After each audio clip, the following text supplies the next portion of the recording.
Hello guys, today we are going to discuss how to determine the sum and averages of a list of numbers stored in a list using Python program.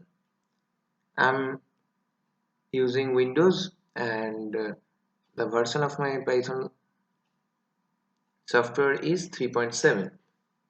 There is a basic difference between little bit different between 2.7 and 3.7 and I'll explain that later. Now let's start.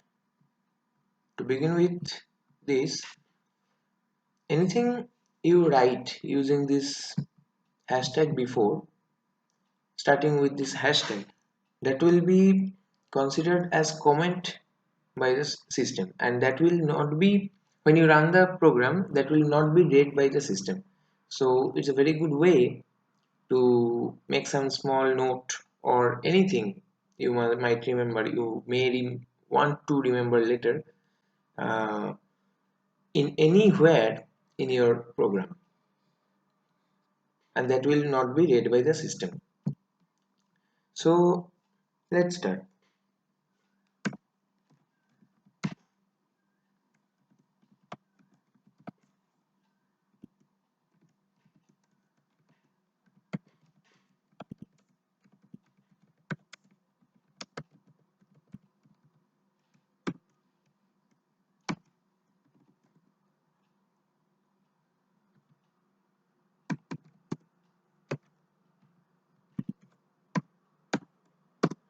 What we have done here, at first n is the number of elements, that means the number of numbers we are using.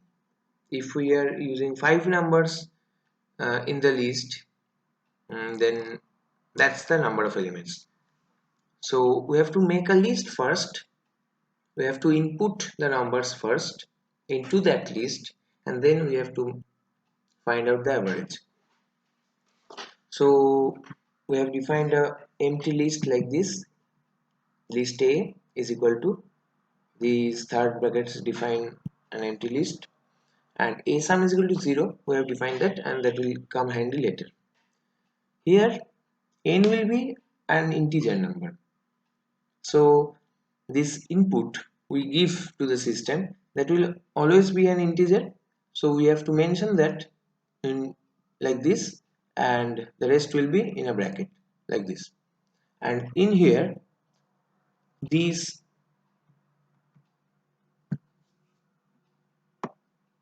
quoted text is called as strings. They are just statements. The system cannot consider them as integers or any numbers. They are just statements. Now continuing,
sorry.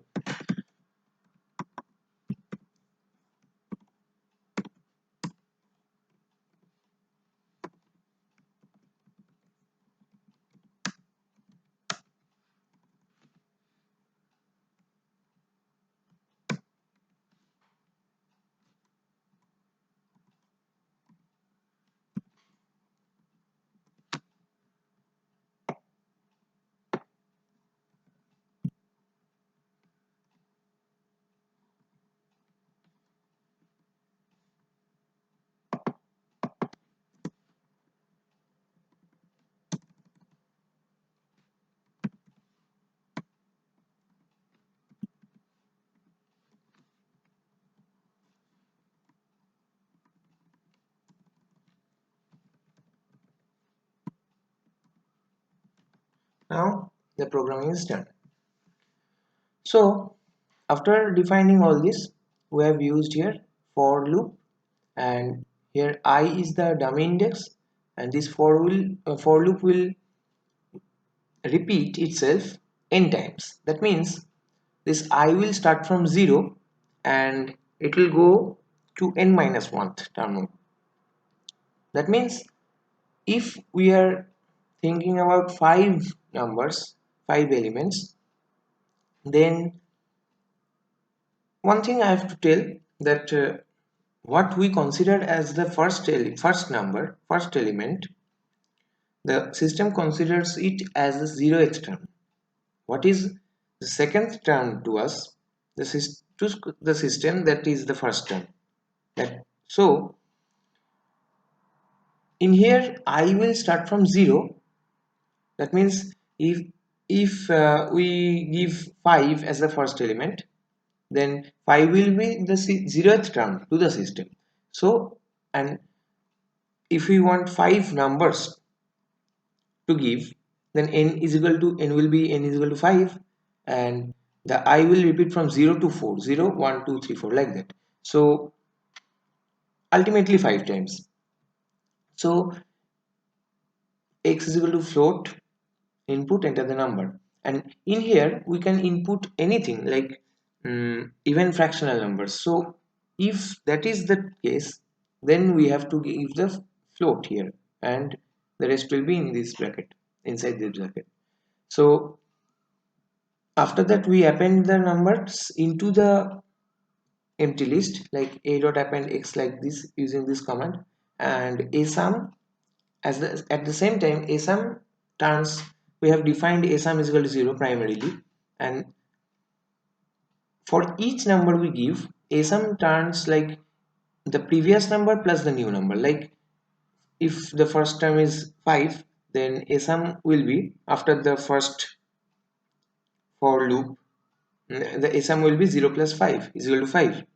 If the second term is 4, then a sum will be 5 plus 4, 9, just like that. So ultimately we have the total sum, like stored in the a sum, and average will be a sum, the total sum, divided by float n. That means the number of terms, and we have used this kind of, here we have used float here to get the result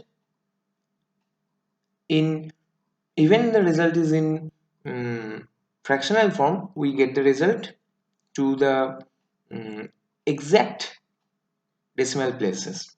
If we don't use this float here, then if the result is 3.5, we get only 3, and that will be incorrect. Then after all this we print everything, like the list is a, the sum is a sum, the average is average, and um, just like that. Acha. For I in range, after everything, for I in range we have to give 4 spaces here, that is called indentation, and we need to keep giving it, and the commands which are under the for loop will be always given this indentation, and here there is no indentation, so this is outside the for loop. So that's it. Now we'll run it. Oh, before that we have to save this, and I have saved it in the desktop. So I have used the extension txt extension.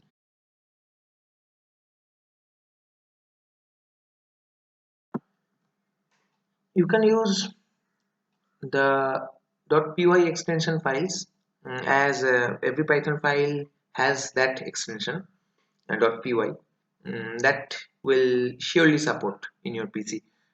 For me, .txt files do as well, so I use that. But if you are in using Ubuntu, so in that case you must save the files with extension.py. Now let's run this. I open command prompt and changed my directory cd, that means change directory. We have to change directory to where we have saved the file. In this case desktop, D will be capital, and let's load.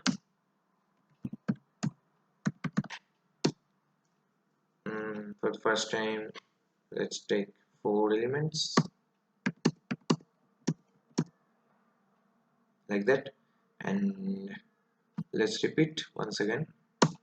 And in this time, I'll take fractional numbers like that. You understand?